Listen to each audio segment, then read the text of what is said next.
Greetings, all ones and ones. Greetings in the name of Messiah Haile Selassie I. Bless all sons and daughters of my Father. Blessed be Messiah Haile Selassie. Bless them that bless themselves in Rastafari. Him, Nigusa Niga in Ethiopia, Exebia, Yemisken, Sila. Firstly, let me begin by quoting Enoch chapter 24 verse 8 that says, "The mountain which you behold, the extent of whose head resembles the seat of the Lord, will be the seat on which shall sit the holy and great Lord of glory, the everlasting King. Then he shall come and descend to visit the earth with goodness." Enoch, a great patriarch, a king of kings in his time, a professor of the council of the heavenly monarch, and amongst others, he is a philosopher of truth and righteousness. This is so as Enoch was so powerful in all regards of righteousness that he was summoned to educate the heavenly watchers. I say this to remind all ones and one that the teaching of Enoch was nothing to compare with, and with his reference of this dissension and earthly visit of this king, we accept and look forward for this day. King David was glorifying the aspect of his dynasty. King David was glorifying the aspect of his dynasty as regarding the clarity of the promise given by the Most High. On this behalf, the king was certain of such fullness as the scriptures made evidence by saying, "I have made a covenant with my chosen. I have sworn unto David my servant. Thy seed will I establish forever, and build up thy throne to all generations." Selah. Psalm 89, 3 and 4. The verse is an oath from the Almighty Shaddai himself, saying that he had chosen David and will establish his throne forever. Exebia referred to David as a servant in Psalms 89, 3 and 4. But then he referred to him as a firstborn and a king higher than all kings of the earth in Psalms 89, verse 27. So tell me, whom did the Almighty make reference as the coming King of Kings when he uttered such promise? When he made a promise unto David, when he called David his firstborn, and when he said he would make him a king higher than all kings, of which it make reference, a king higher than all kings, meaning king of all kings. The answer is true, as we made mention of Psalms 89, 20 and 21 that says, "I have found David my servant, with my holy oil have I anointed him, with whom my hand shall be established, my arm also shall strengthen him." They have spoken and done it. The phrase, "my hand shall be established," as it is written in the Psalms, is spoken of a literature, the form of literature, for the words, "he shall establish my kingdom," or tabernacle. The quotation is in similarity. The words that refers, as it says, with whom my hand shall be established." Rastafari is definitely speaking. The Almighty is definitely making reference that David shall establish his kingdom.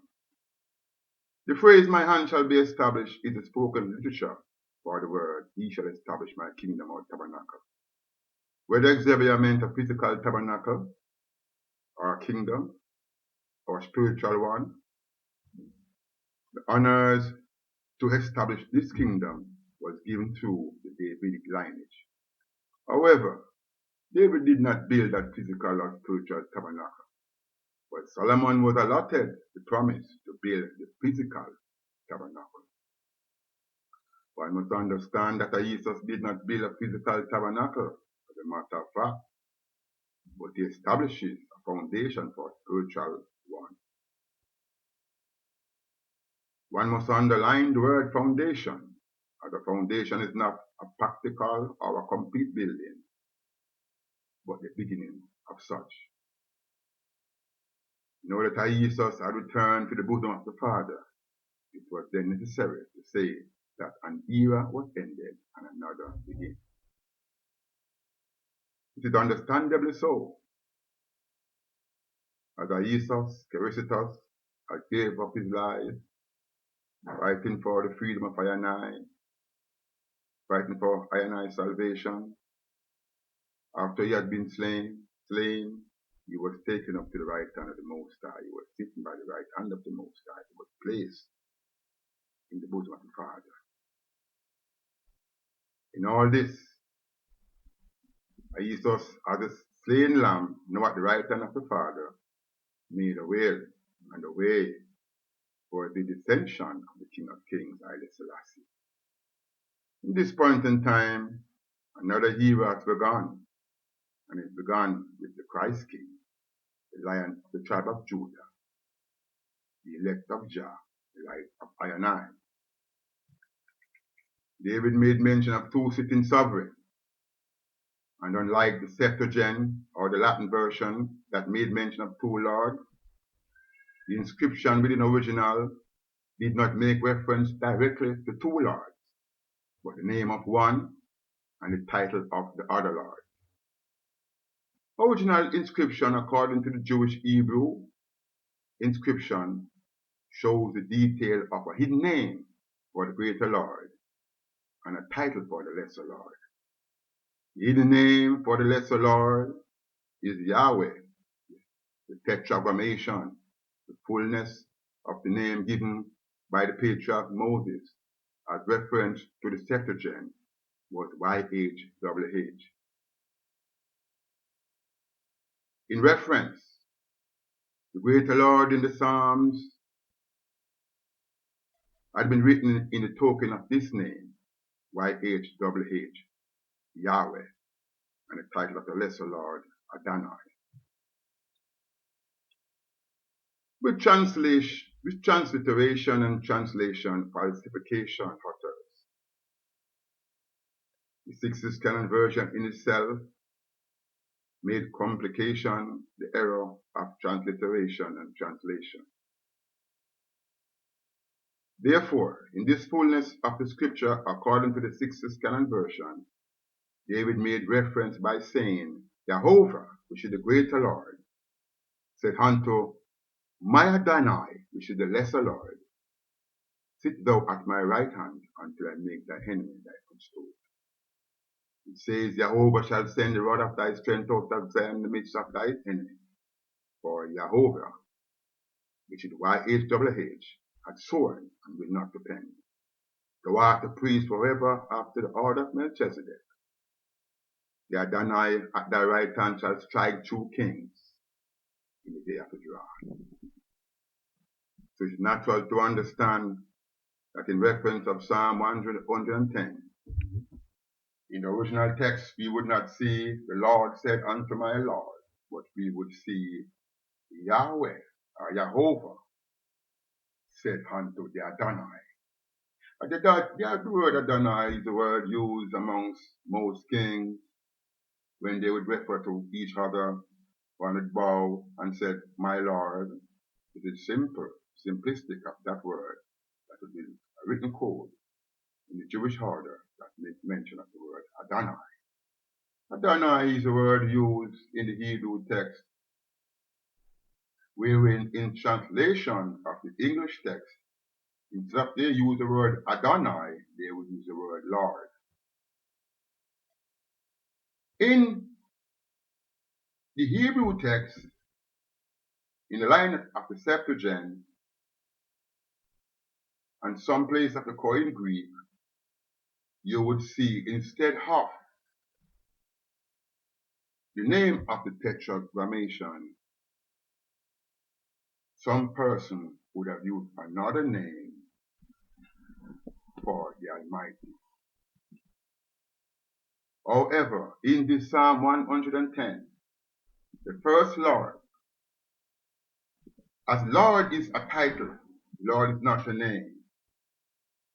But in the Psalm 110, where you would see the Lord said unto my Lord, the first Lord would have been a name. You would not see the word the Lord said. You would have seen the name of the Lord, meaning Yahweh said. So Yahweh said to the Adonai, sit thou at my right hand until I make thy enemy thy footstool. In reference, we as Rastafari are conscious of the concept of this fullness and the prediction of King David in reference to Psalm 110. In that he speaks of his son and the fullness of his dynasty.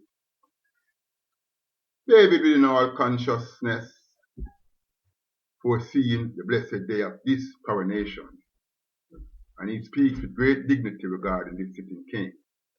The prophet King David probably read the scripture of Enoch pointing to this blessed day. In this reference, Enoch pointed to the day that the Messiah would come and visit the earth with goodness. Enoch 24 verse 8. In this we already understood that Iyesus concluded the fact that David was not referring to his, meaning that David was not referring to Iyesus as a coming Lord, as in the first advent, but he was referring to the second advent. And why was it so? The Most High explained this by pointing to the event of time where when David said, sit thou at my right hand until I make the way possible for your reign as King of Kings. Sit thou at my right hand until I make thy enemy thy footstool. The Rastafari is wonderful in all his aspiration, and has disclosed his truth to I and I say this to reiterate the fullness of the sitting king, as it should be a manifestation of flesh and a physical throne. I speak with understanding as regard truth, where the scripture outlined the fullness, saying, therefore, being a prophet, and knowing that God had sworn with an oath unto him, that of the fruit of his loins, according to the flesh, he would raise up Christ on his throne. David seen this before, spake of the resurrection of Christ, that his soul was not left in hell, neither his flesh did see corruption. It's quite understandable in the fact the understanding of the philosophy of the prophecy is quite clear, as it says that of the fruit of the line of David according to the flesh, he will raise up Christ sit on his throne. Why is it, speaking of the word flesh, raise up Christ according to the flesh? It is the moment of the resurrection, as David speaking concerning the resurrection of Christ. Then if we speak of the resurrection of Christ in flesh, what is he referring to? One must understand reincarnation from the far away. And if we reason on the word reincarnate, it's a simplistic of the word that means to come again, to return.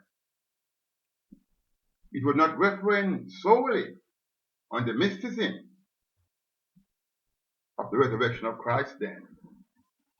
It was speaking of the resurrection to existence, in which regard it's saying that his soul was not left in hell, neither his flesh did see corruption, as 2:30 and 31. Beloved brethren and brethren, give praises to the Most High. We have come to the end of part 1 of this video, and I urge all ones and ones to get part 2 of this video, and continue to listen to the fullness of the Davidic fullness and the Enoch fullness of his Messiah Iyesus Kirisitosi.